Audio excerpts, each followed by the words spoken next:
என்பதுதான் ஆச்சரிய பதிவு.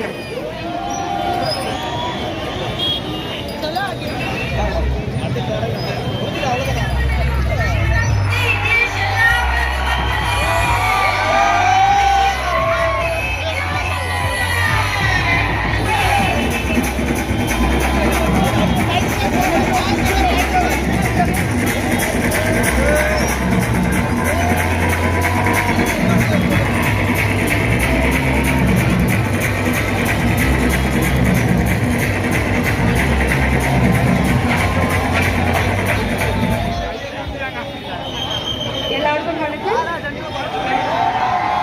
ஹாப்பி பொங்கல், பொங்கலோ பொங்கல். எப்படி இருக்கீங்க எல்லாரும்?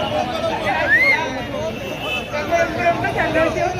இங்க ஒரு ஊரே இருக்கு, நம்ம ஊர் இங்க இருக்கிற மாதிரி இருக்கு. எனக்கு இவ்வளவு பேரும் நான் எதிர்பார்க்கல. ரொம்ப ரொம்ப சந்தோஷம். ஸ்ரீ சக்தி விநாயகர் கோவில் 20வது ஆண்டு செலிப்ரேட் பண்ணுறதுக்கு எங்களுக்கு இந்த கமிட்டிக்கு உங்களுக்கு எல்லாருக்குமே ரொம்ப ரொம்ப நன்றி.